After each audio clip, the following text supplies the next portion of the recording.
That is actually a great question. So, what's the difference between spirituality, religion, esotericism and magic? And why do people still believe in them? Well, let's start with spirituality. Spirituality is the belief or the concern in immaterial aspects of reality that extend beyond the physical, tangible world. The search for the human spirit, if you will, and its connectedness to everything around it. Then comes religion, which is a complex system of spiritual beliefs relating to the sacred and the divine, often revolving around a higher power that has chosen to reveal itself and that provides a worldview with rituals, myths, and ethical guidelines. And in contrast to this, esotericism is essentially a vast group of traditions that try to share the hidden knowledge of reality and spirituality, which is often distinct from that found in religion as it centers much more in the inner truths of the self. Now, there are many esoteric traditions, both Western and Eastern, like astrology, Tantra, alchemy, to name a few, and like the many religions, they often disagree with each other. Great. So let's talk about magic now, which for the purpose of this class will be defined in the broad sense as the belief that we can alter physical, material reality with spiritual or supernatural forces. And I'm putting it in the middle because even though many religions condemn magic, they believe too that they can alter physical reality with their spiritual beliefs. Great!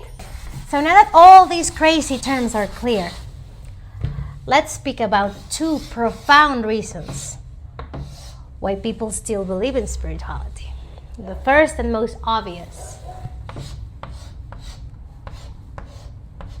being that reality has immaterial aspects as well as material ones. Thoughts, emotions, imagination are not objective, measurable, not even memories, dreams. And all these conceptual aspects of reality that we share as a race can only be understood through stories and language. Well, spiritual belief offer an important mythical, historical part of these stories, often answering perennial questions like, why are we here? What's the meaning of life? Why do we fall in love? And how should we understand death? And I hear you skeptics, well, philosophy, psychology, even biology answer all these questions without inventing a bunch of stuff.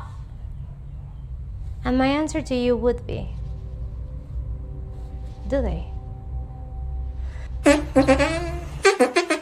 Leaving biology aside for a second, psychology and philosophy often get discredited in the same way spirituality does, because they're all disciplines built around the unverifiable, the uncertain. Psychologists discredit each other all the time over the stuff they invented. Then some scientist comes and discredits them, along with philosophers who are by now at the bottom of the food chain and are as good as magicians for many. Circling back, biology does offer important complementary information, but can only explain existence, not meaning.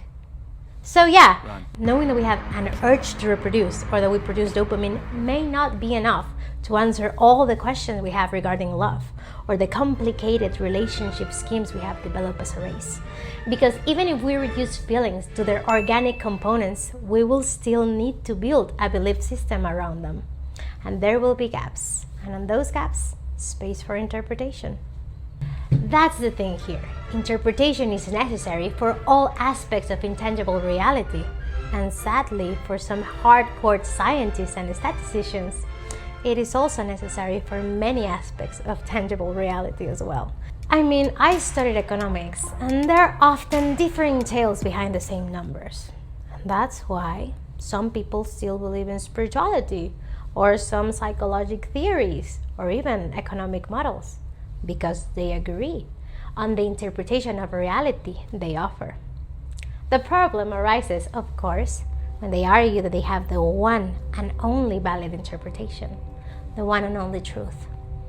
Starts sounding a little dogmatic, or doesn't it? Which leads us to the second reason people still believe in spirituality. They have a hunch. Yeah, it's emotional. Some people feel things might be connected, or that there might be a greater meaning behind events, and sadly, there's no definite proof that there isn't. That's why that hunch has been so persistent throughout human history, hasn't it? Resulting in all kinds of crazy manifestations. Some people even arguing that they are more attuned to it than others. And wait, before you come at me with some weird Richard Dawkins numerical demonstration where it has been proven that God does not exist and therefore that hunch is just eat some cookies with me, because in our next session of Spirituality 101 for skeptics, charlatans, and disillusioned practitioners, we will tackle this topic more heads-on, as well as why spiritual belief, as any type of dogmatic belief, can be quite dangerous. So, until next class.